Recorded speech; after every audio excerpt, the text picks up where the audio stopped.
Ah, the short answer question, the SAQ. For a lot of AP history students, this part of the exam is, a little intimidating. But what if I told you it could be your secret weapon for nailing a top score? Today, we're going to break down the exact formula to make that happen. Okay, first things first, why should you even care so much? Well, the SAQs are worth a huge 20% of your final score. And unlike those big essays, this section isn't about writing beautiful, flowing paragraphs. It's all about precision.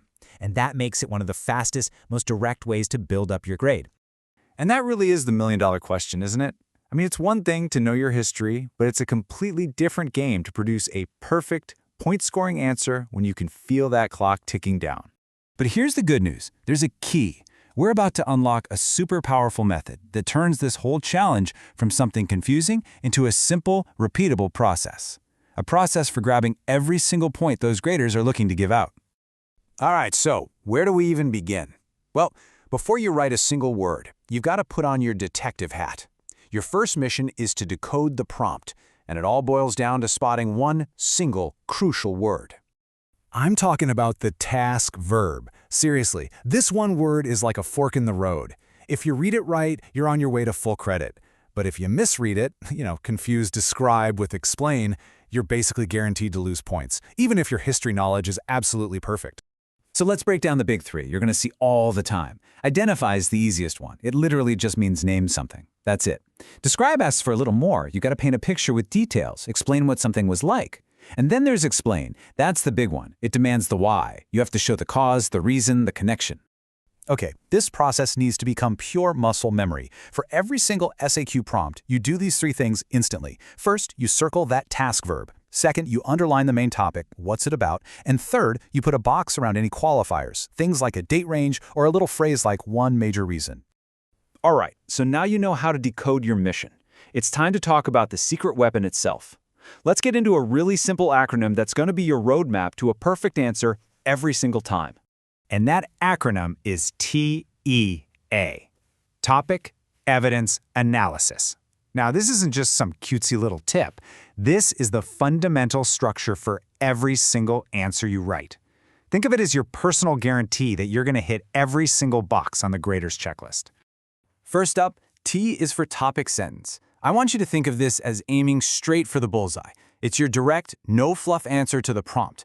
Your goal here is pure clarity right from the very first word. And here is a perfect example. See how it directly answers a potential question without wasting any time? It's like a mini thesis statement that immediately tells the grader, yep, I know exactly what I'm talking about. Okay, next up, E is for evidence. A topic sentence on its own is just a claim, right? An opinion. This is where you prove it. You have to back up that claim with a specific, concrete piece of historical fact. Now this is what high-scoring evidence looks like. It doesn't just say, they wanted resources. It gets specific. It names the who, the Spanish, the what, they established gold mines, and the where, modern-day Mexico and Peru. That's the kind of detail that earns the point.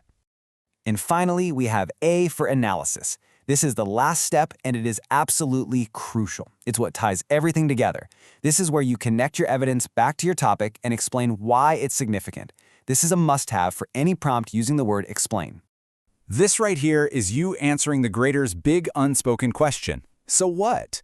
You're explicitly telling them why your evidence matters and how it proves your main point. This final sentence is what seals the deal and locks in that full credit. Okay, so let's put all these pieces together and see what this actually looks like as a complete, high-scoring response. So when you assemble the whole thing, you get this perfect little paragraph, maybe 2 to 4 sentences long. It flows logically from your main point, to your specific proof, to your final explanation. This simple structure checks off every single box for full credit. And hey, one last super important tip on evidence. Precision is your best friend. Specificity shows that you've really mastered the material. Vague phrases like cities and stuff get you 0 points, but specific terms like overcrowded cities, boom, you've earned it. Never say a law was passed if you can actually name it, like the Wagner Act. Okay, you have the formula, you know what to write, but knowing what to do is only half the battle, right? Now we have to talk about how to do it fast while staring down your biggest enemy on exam day, the clock. So here's the math. You've got about 40 minutes for 3 of these SAQs. That works out to roughly 13 minutes for each question. You have to be pretty strict with yourself here. Budgeting your time like this means you'll actually get to everything and, hopefully, have a few minutes at the end to review. So, what does an ideal 13-minute sprint look like? Here's the game plan.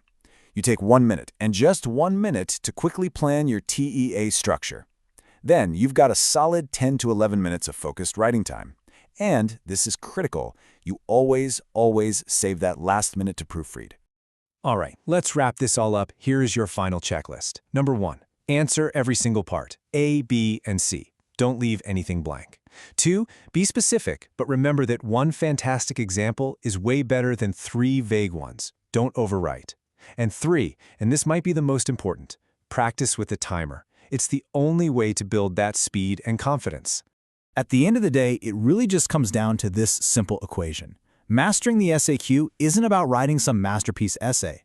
It's about executing a precise formula under pressure. It's that simple combination, TAA plus smart timing plus crystal clear language equals maximum points.